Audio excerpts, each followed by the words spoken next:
All right, everybody, welcome back to another episode of the Discovery Multifamily podcast. I'm one of your hosts, Anthony Scandariato, here with Red Knight Properties. And today we have a special and interesting guest here with us. Jason Malabute is coming at us from LA in California. So pretty early. We're recording this very early on the East Coast, on West Coast time. So thank you for bearing with our schedule here, Jason. And Jason has a very interesting story. Before we start, he's a real estate investor. He's a licensed CPA. He was born and raised in California, and he started his accounting career in 2013. He began his journey as a real estate investor out of in the Midwest and mostly the Indiana markets. So he's been doing this for quite a while, and he started acquiring some larger opportunities as well. He's got a very interesting story with being diagnosed with cerebral palsy. So we're going to talk a little bit about that and kind of the challenges he's been able to overcome, which is really interesting. And yeah, really excited to have you here, Jason. So yeah, start out with your real estate investing journey, and or just you tell me where to take it from here. First of all, Anthony, I really appreciate you having me here. It's an honor to be on your platform. So my name is Jason, born and raised here in Los Angeles. I grew up with cerebral palsy, just like what Anthony mentioned, and that's very important to know because that shows everybody that I'm just like you guys. I'm not perfect. Growing up, I had a lot of limiting beliefs, self-doubt. But despite all that, I had higher ambitions. Got into the accounting field after getting my CPA. As I was doing one of my clients' tax returns, discovered that they have um, um, passive rental properties, which enable them to to make a lot of passive income without them actually doing much work. When I was growing up, my dad always pushed me towards entrepreneurship. I just didn't know what kind of business I wanted to start. And when I saw my client was making a lot of money from the rental properties, I said, wow, this whole real estate game, I gotta be a part of it. So I started investing out in Indianapolis back in 2019. I was making a lot of mistakes because I was brand new. It was scary. People were telling me that I was crazy for investing out of state. People were saying that I was just asking to get taken advantage of um, by people who are more experienced in that market. Luckily for me, I've never lost money in real estate in 2020. I decided I want to transition to multifamily. I was looking for a multifamily deal for 3 years, couldn't find anything. Um, Again, a lot of the self doubt started to come in, but kept on pushing. And now in 2023, I'm a part of two deals as a GP. One is a 106 unit deal, and then the other one is a 236 unit deal. So that's a total of 342 doors. Got it, got it. Okay, so you realized after a few years with single family, it was you were doing well. It just was kind of tough to scale. Is that correct? So you wanted to. E- Exactly, because in single family, I was doing the BRRRR method, which stands for buy, repair, rent, refinance, repeat. And then what I realized was, hey, this is taking me 7 months. 7 months, my money is stuck in one property for 7 months. We only have a limited amount of time on this planet, so got I gotta think bigger. So that's when I decided that I gotta transition to multifamily. Yeah. And so, how did you find the first larger multifamily deal? And you mentioned you're part of a general partnership active team. So, how did you find that group of people to help you, catapult your goals into the next phase? Yeah, so I would say that one of the biggest mistakes I made when I first started was trying to do everything by myself. You know, I was trying to look for deals by myself and the right deals by myself, so on and so forth. And then that was not working out. So what I did instead, starting in 2023, was like, I already knew a more experienced team. I've known cash flow temps. I've known Charles team, and I've known all the team members for over 2 years. So I just started to add value to their team. Like I I'm a CPA, so I am helping them with their financial reporting. I'm helping them with with that capital raise on deals that they have. I'm helping with the asset management costs, so on and so forth.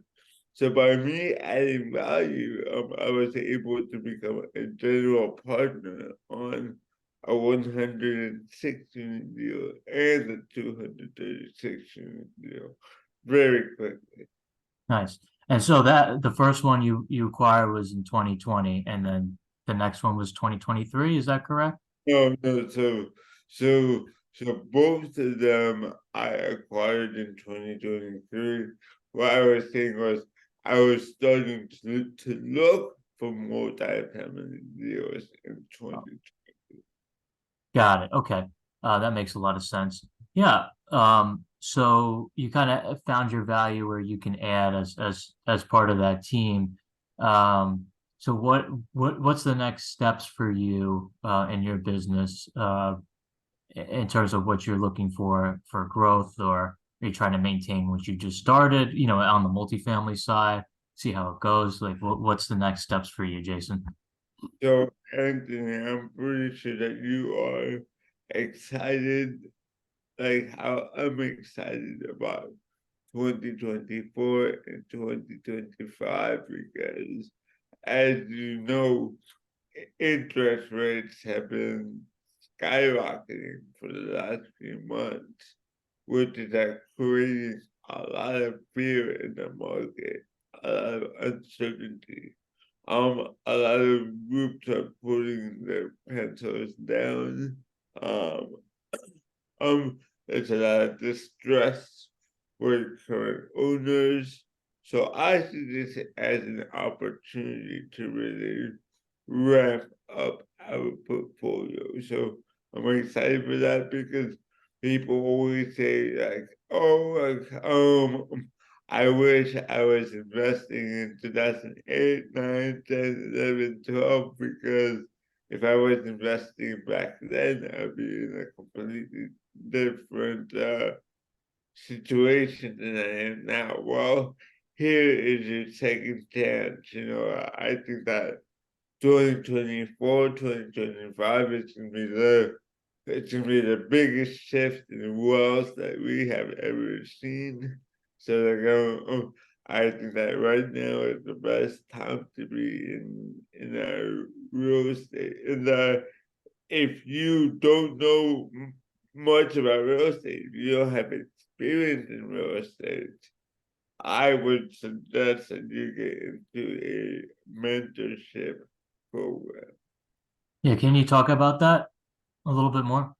Yeah, So the reason why I was able to acquire those 106 and 236 unit deals is because I invested in myself first. So I was a part of what, like, three different mentorship programs. Two of the most crucial mentorship programs that I was a part of was David Monroe's mentorship program, which taught me how to analyze the markets I'm investing in. How do I know that this is a good market to be in? I mean, the next one is Cash Flow Chances mentorship program. And that was important because I was able to get real world hands-on experience with a with with a team that has a track record in today's market, because buying and selling properties in today's market. Most of the other mentorship programs are with gurus who have not bought a property in the last 10 years. And that's not very useful trying to apply strategies that they applied back in 2013. That was a totally different market. So it's very important to be a part of a mentorship program with people who are active in today's market.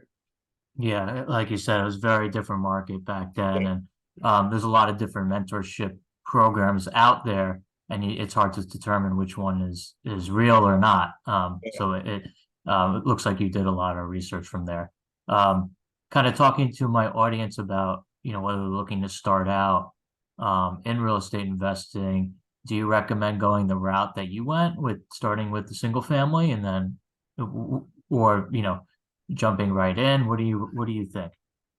I would say that, if I was able to do it all over again, I would done the same route that I did, which is just start off in single family or small multifamily, like that's in duplexes, triplexes, and quads. The reason for that is because you want to understand the fundamentals of real estate investing. How does how does the acquisition work? Does the due diligence work? How does the operations work? And then the selling the properties work. However, where most people make a mistake at is they get too comfortable and they get stuck in the single family house space for years. I always had the mindset of I don't want to be in single family forever. I want to do something bigger. Um, the difference is that I thought that it was gonna take me 10 years before I wanted to transition to multifamily. Um, However, I quickly realized that we often underestimate our abilities, and that I actually was able to transition in 3 years compared to 10 years. Right. So yeah, it really catapults your trajectory. So you as a group and as an individual are essentially in acquisition mode going into 24 and 25. What would you say to whether they're active or passive investors? Like you said, there's a lot of fear out there in the market. What would you say to try to help them? I mean, you've overcome a lot of obstacles in your life, obviously, as we're having this conversation. So how do you kind of take the fear? There is still a lot of fear in the market. We're recording this at the end of November of 2023. Um, what would you say to just a normal investor looking at real estate and saying, interest rates are high. I don't really know what's going on with the economy. not sure if it's a good idea.